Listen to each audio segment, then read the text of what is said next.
Yeah, welcome to a new Beam4N webinar. I'm Ignacio Torrents, Innovation Project Manager of R2M Solutions, and together with Luca Del Favero, Beam Coordinator of CMB Carpi, we're going to present now an outlook of the activities that took place during this project to test the Beam4M digital tools in our Italian pilots and their evaluation.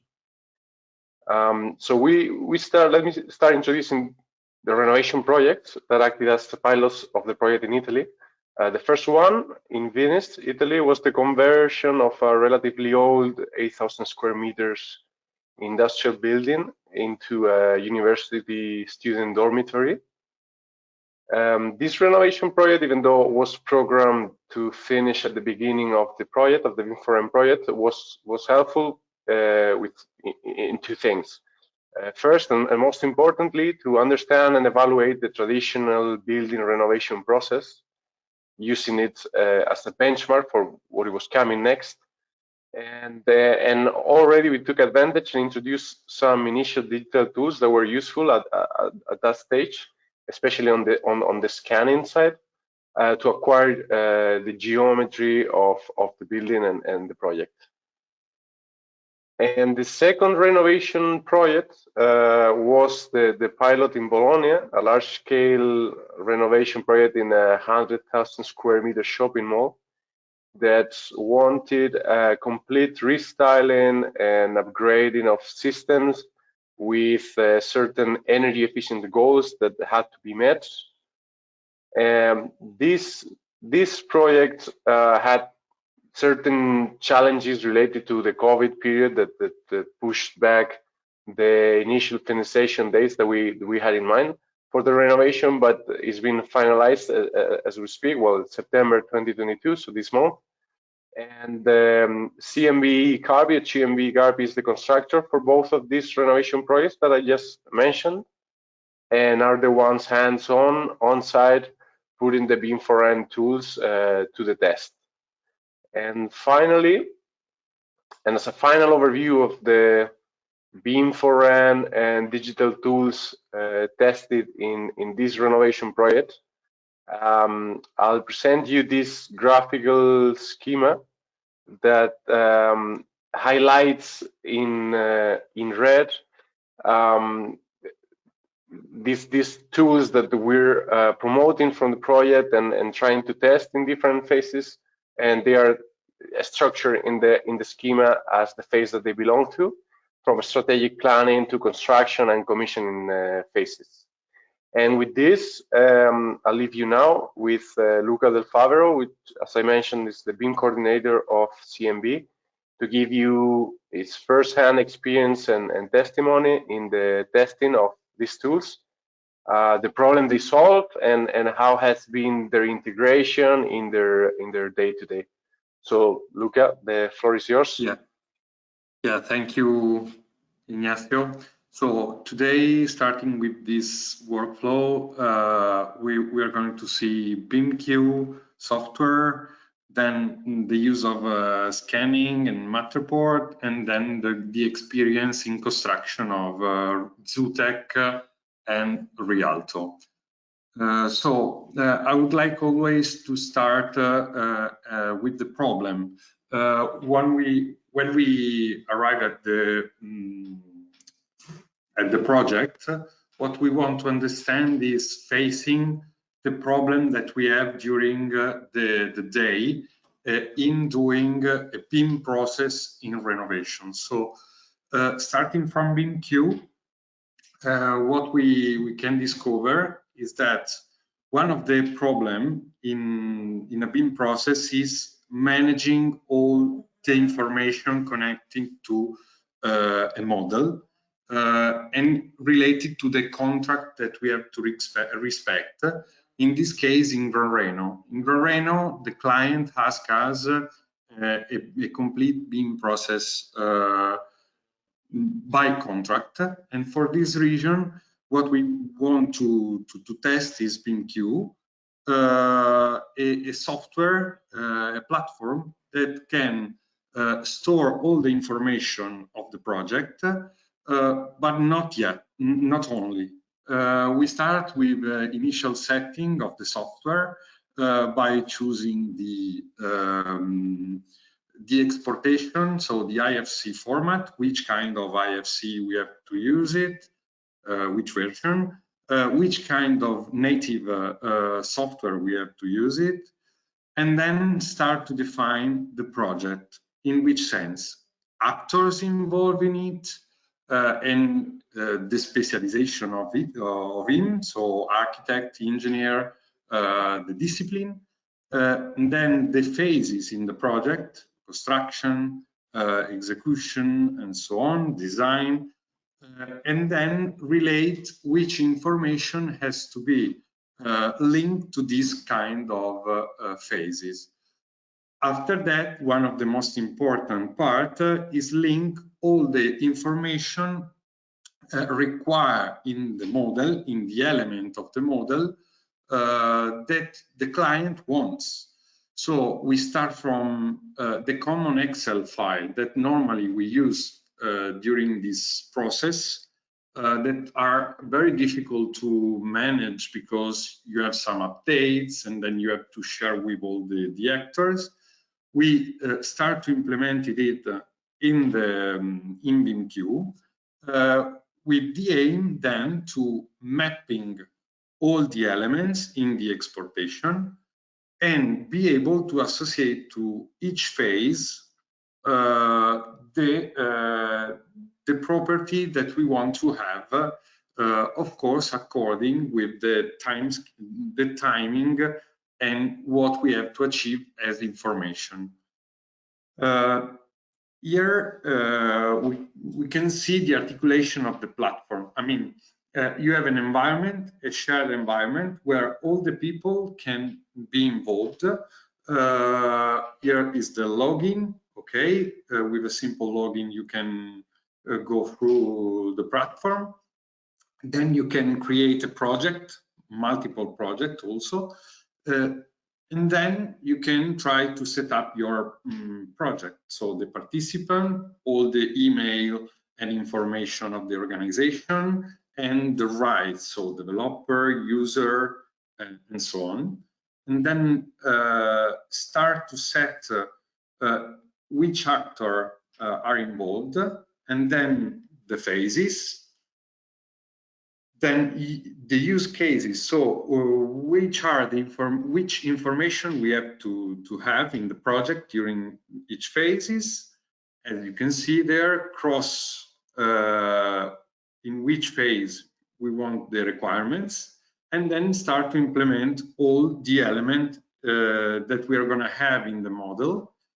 And through this kind of setting, we are able to define some exportation through the different phases that we have set it, and for software that we choose at the beginning.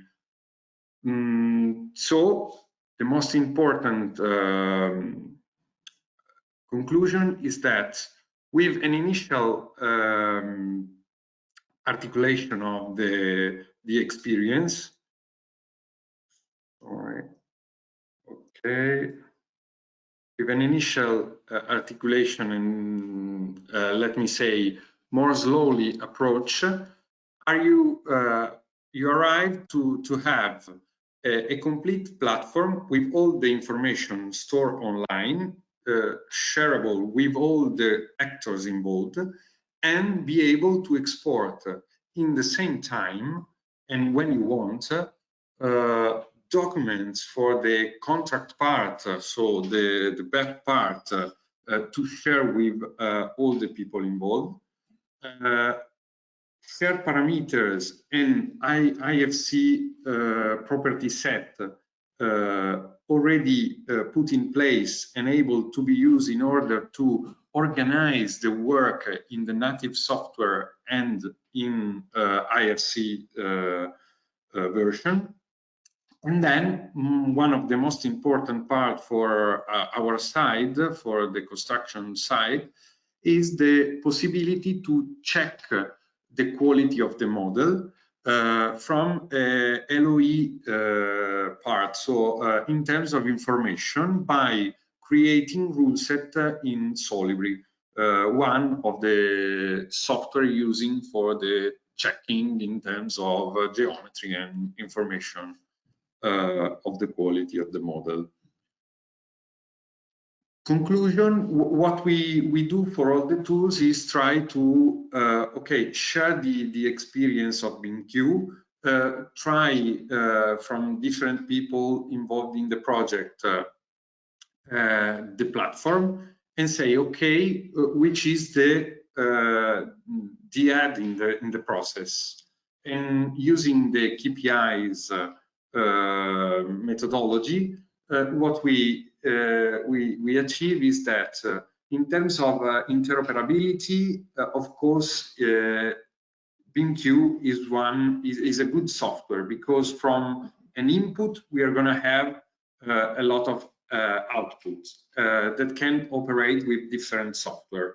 In terms of productivity, strict to the technical office, it increased a lot the productivity. Why?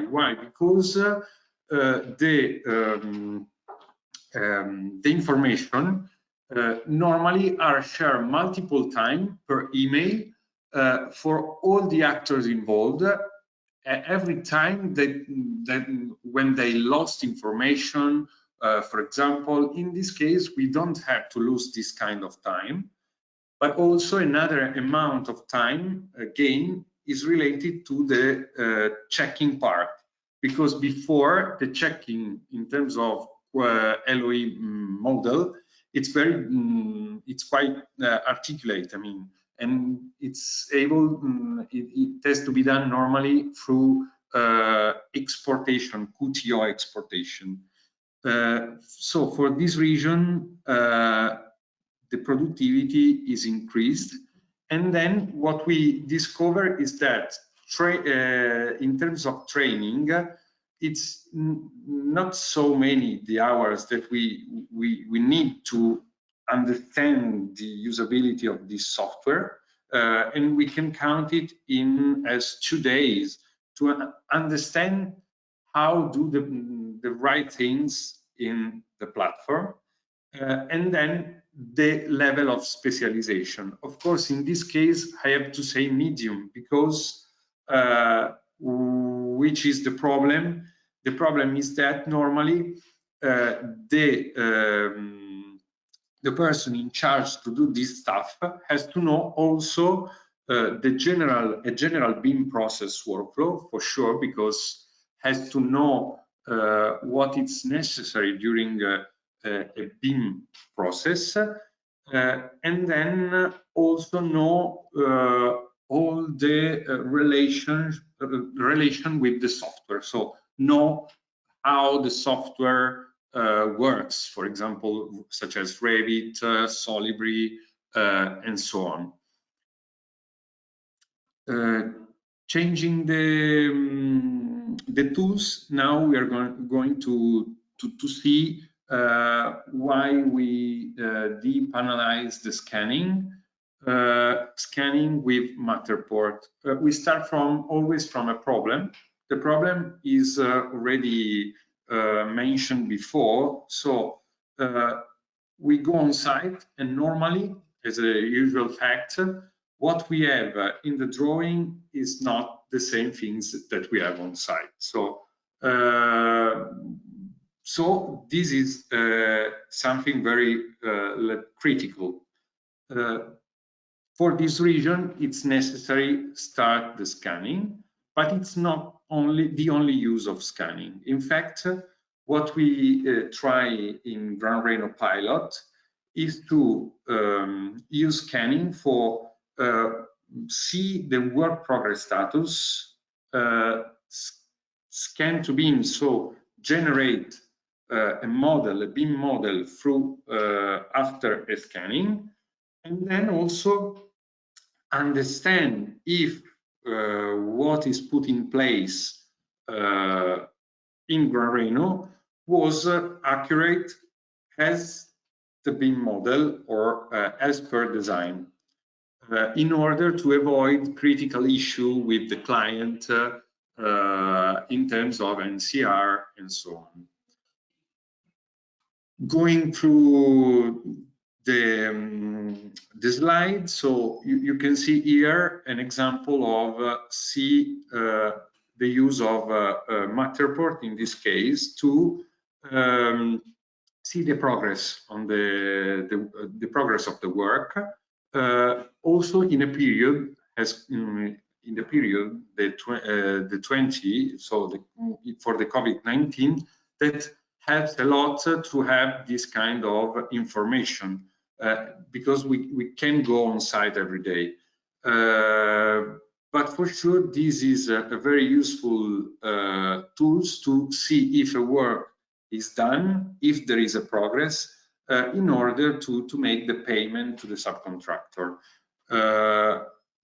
After that, we are going to analyze the scan to BIM. So start with starting from an output of Matterport in XYZ through Autodesk FreeCap, we're able to use in Revit a point cloud that helps a lot in redefine the original status of the structure, architectural part, and for sure MEP part that are the most complicated and normally then less accurate.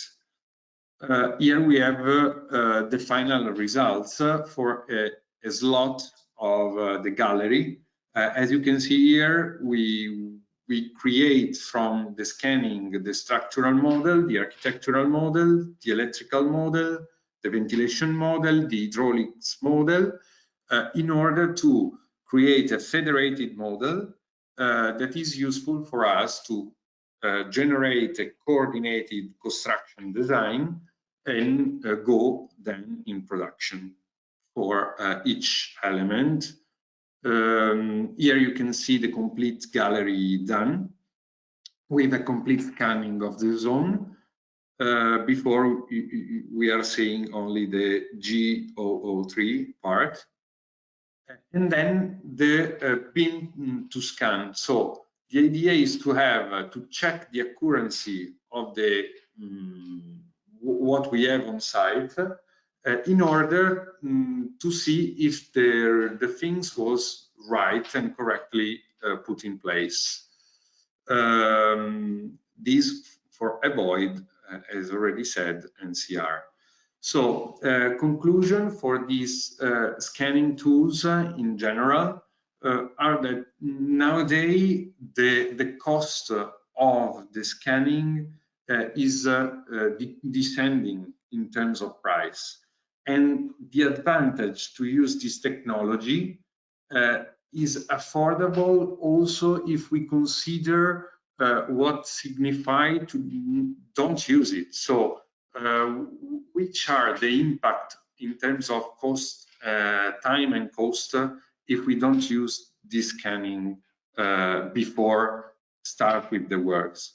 And then in terms of geometrical accuracy, what I want to say is that it's high if we choose the right tools for the right work. So basically what we have to consider is that building in general, and when we talk about architectural map system, we don't need a millimetrical precision, but we need a centimetrical tolerance. So this is something that we have to consider when we want to choose a tools that it's not so precise, but precise enough for what I want to do. And then the training required for use the tools that are always related to the level of specialization. What I can say is that if someone is already used to, in terms of surveying and managing the point clouds, for sure can in 3 days be aware of using Matterport in this case, and able to use it himself. So this is the part for scanning. And then the last one that are related to the construction part, on-site part, is the use of Zootech platform. Zootech at the beginning, so Zootech platform solve which problem solve? Solve the problem of tons of dog printed and scanned that are stored in the office, normally in the quality office, that brings all the stuff related to NCR, snag list, and so on, that normally are related and connected through an Excel recap, manually updated, and most of the time full of error. And then all this stuff are sent through the responsible of the quality to many subcontractors or the client in a tons of emails. So difficult to track, because when the responsible change in a long project and so on, it's quite difficult to manage all this stuff. For this reason, so we start to see what Zootech can do. And from the very beginning, one of the best things is that you can set all the workflow that you want. Okay, so as you can see there, we set up the workflow for the NCR, both from directly the general direction of the work or from the specialistic one.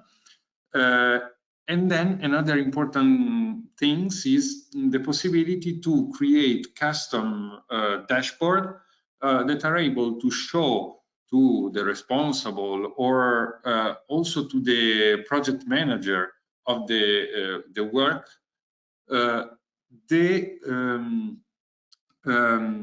the results in terms of quality. So the status of the NCR, because are related to economical aspects, of course.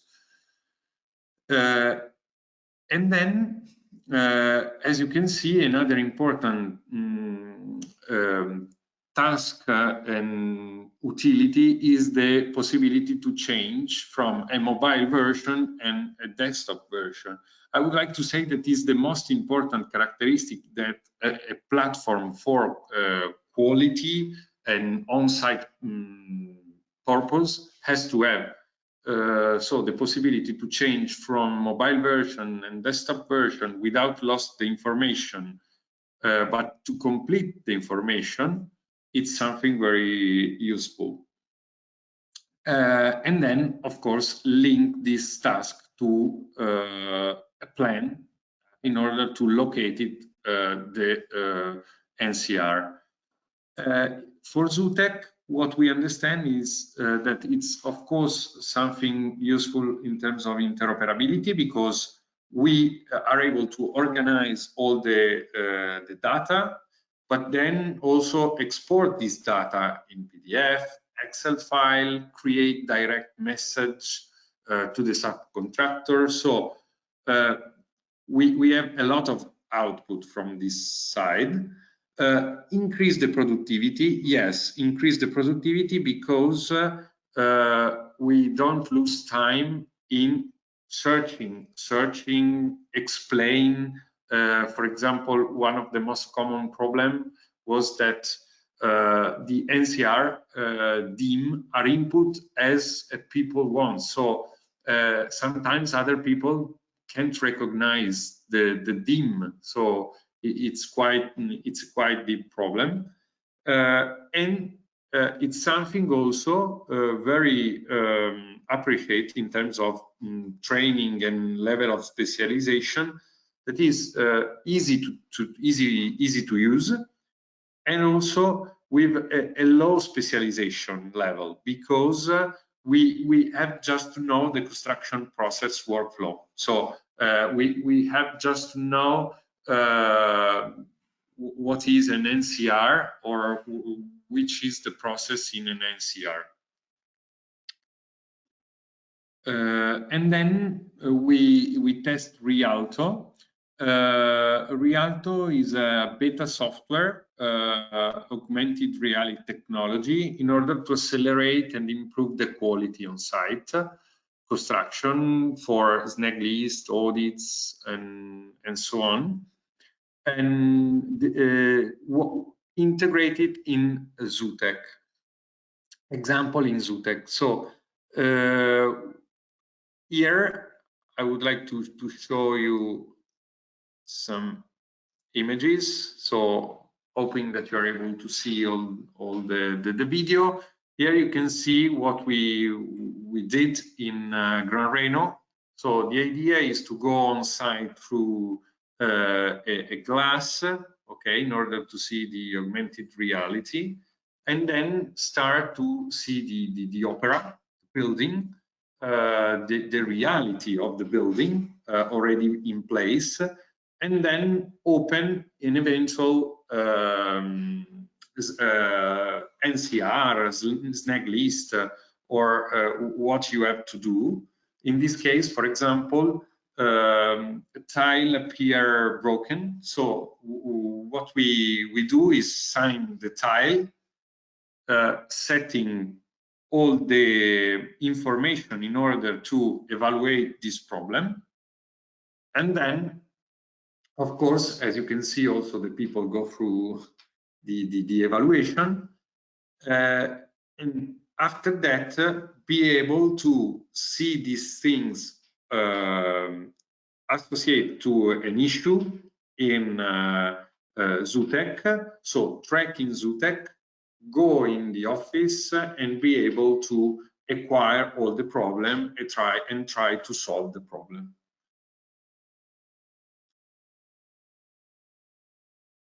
I think this is the idea. So here the aperture, okay, and here the broken. So la mattonella, the tile is to replace, and we know exactly what we have to do and where we have to do. Going through, so also for Rialto, we try to evaluate make some conclusion of the tools tested. And what we can say is that always in this case, the augmented reality is nowadays something where in descending price. So the advantage can be really are affordable and can be really high. The productivity is increased, yeah, because in which sense? Because when we go on site, we have to work with people that are not used to model, are not used to, let me say, digital things, but are used to reality. And the augmented reality is the right link to these things. And then training required. For this stuff, I would like to say that a more deep training is required, but just because we have, of course, get used the people to use these glasses on site. That it's a quite deep dim that it's necessary to better to go in detail and better articulate. But for the level of specialization, everybody can go on site and start an issue. I finish, so thank you for all, and that's it.